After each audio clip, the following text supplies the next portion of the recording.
एक बार श्री श्याम सुंदर ने एक अद्भुत लीला की। पहुंच गए राधा रानी की प्रेम परीक्षा लेने के लिए। तो परीक्षा लेने वृषभान भवन में पहुंच गए। क्या बन के? गोपी बन के। अब स्त्री बन के पहुंच गए। स्त्री बन के जब आए तो राधा रानी की जो और सखियां थीं वो उनको भीतर बुला लाई राधा रानी के पास। संध्या की बेला थी। श्री राधा रानी अपना वन विहार करके लौटी थी।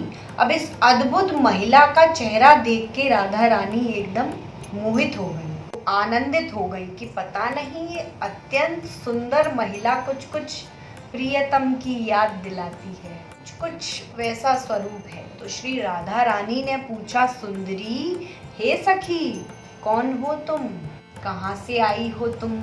तो सखी ने कहा, मेरा नाम है गोपा देवी। मतलब ठाकुर जी ने अपना नाम बताया, गोपा देवी, गोकुल ते आई हूँ। तो श्री जी बोली कि एक काम कर सखी, तो को देख के मोए अपने प्रियतम को आभास है रोए, तो तू यहीं रुक जा। गोपा देवी बोली कि ना ना, ऐसे कैसे रुक जाऊंगी मैं, मेरे घर में मेरे बाल बच्चे, मेरा पति मेरी प्रतीक्षा कर रहा होएगा, मेरा इंतजार कर रहा होएगा, ऐसे कैसे रुक जाऊं भला? फिर राधा रानी को कह रहे हैं, आज तो जा रही हूँ, कल जल्दी आ जाऊंगी। जी बोली, ठीक है, कल आएगी ना पक्का? बोले, हाँ आ जाऊंगी। अब श्याम सुंदर चले गए। पूरी रात राधा रानी के मन से वो विचार जाए ना, ऐसा क्या है उस सखी में जो मुझे उसकी ओर खींचा चला जा रहा है। अब दूसरे दिन वो आई। अब जैसे ही वो आई तो राधा रानी ने कहा, आ गई सखी, मैं तो रात भर तेरे ही बारे में सोचती रही, इतनी देर क्यों लगा दी तूने आने में?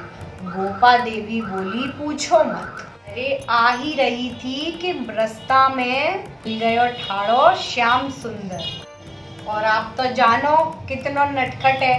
अब वो मिलो में जा रही दही बेचवे साकरी खोर में, वहां मिल गो, और मिलो ही नहीं, अरे राधा रानी आप कहा बताऊं, बाने मेरी बाह पकड़ ली। बताओ, अच्छे कुल की नारिन के संग कोई ऐसा व्यवहार करे ये श्याम सुंदर?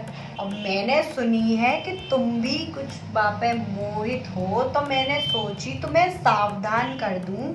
अरे वो कालो कलूटा ग्वाला, ब्रज में कोई तुम क्या वाके चक्कर में पड़ी हो?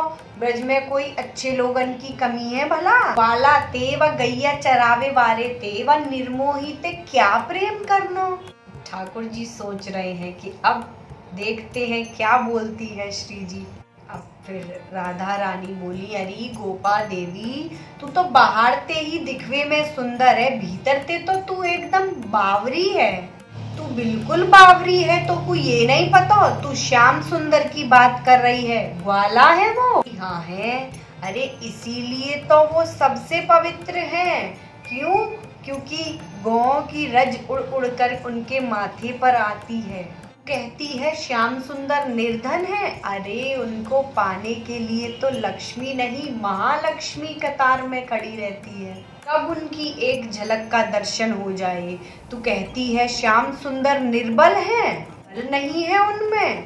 बकासुर, अघासुर, ये सब किसने मारा? हमारे श्याम सुंदर ने मारा, हमारे श्याम सुंदर ने मारा। और तू कहती है श्याम सुंदर निर्दयी है, अरे उनसे बड़ा दयालु कौन होगा? भक्तों के पीछे पीछे भागते हैं, भक्तों के पीछे पीछे उनकी सेवा करते हैं, तू निर्दयी कहती है? एकदम रोष में आ गई राधा रानी। गोपा देवी कह रही है, ठीक है, आप जो कह रही बिल्कुल ठीक है, पर बताओ, एक स्त्री का हाथ पकड़ना ठीक है? हमारा हाथ पकड़ लिया। राधा रानी बोली, अरे पगली, ये तेरा सौभाग्य है कि श्याम सुंदर ने तुझे चुना है, तेरी बाह थामी है, तू इस सौभाग्य को नहीं समझ पा रही है। गोपा देवी ने कहा, अच्छा, आप समझा दो सौभाग्य। आपका सौभाग्य बड़ा अच्छा है, आप कहती हो श्याम सुंदर हमसे प्रेम करते हैं, चलो दिखाओ आज कैसे प्रेम करते हैं। आज यहीं इसी क्षण आप पुकारो उनको उनका नाम लेकर, अगर आ गए तो सच्चा प्रेम है, अगर नहीं आए तो श्री जी ने कहा, अगर नहीं आए तो मेरा सारा धन, मेरा सारा भवन सब तेरा। शर्त लग गई। गोपा देवी ने जैसे ही कहा, श्री राधा रानी ने अपने नेत्र बंद किए और नेत्र बंद करके श्याम सुंदर को पुकारा। हे कृष्ण, हे श्याम सुंदर। धीरे धीरे जैसे पुकार बढ़ी, नेत्रों से अश्रु बहने लगे। अब जो गोपा देवी के रूप में सामने श्याम सुंदर खड़े हैं, उनका शरीर फिर वश में नहीं रहा, क्योंकि असल में तो कृष्ण छुपा है ना, तो कैसे अब अपने इस रूप को, अपने इस छलिया रूप को धारण करके रखें। इधर पुकार बढ़ती गई और गोपा देवी का रूप छूटने लगा, सारा श्रृंगार छूट गया। जैसे ही श्री राधा रानी ने नेत्र खोल के देखा तो सामने श्याम सुंदर खड़े हैं। श्याम सुंदर को सामने देखते ही श्री राधा रानी प्रसन्न हो गई कि हम परीक्षा में पास हो गई। लेकिन इधर उधर देखा, सखी कहाँ गई? श्याम सुंदर, यहाँ पर एक सखी खड़ी थी। श्याम सुंदर ने कहा, अच्छा वो, अरे जब मैं आ रहा था तो वो जा रही थी। फिर श्याम सुंदर बोले कि अरे राधा रानी, आप बहुत भोली हो, आप ऐसी गोपियों के चक्कर में मत पड़ा करो, वो हमारे प्रेम में फूट डलवा रही हैं। तो फिर राधा रानी प्रसन्न हो गई और राधा रानी परीक्षा में पास हो गई। तो ये था श्री राधा रानी और कृष्ण जी का एक बहुत ही अद्भुत प्रसंग। इसी तरीके की वीडियोस देखने के लिए आप चैनल को सब्सक्राइब कर दीजिए। हरे कृष्णा।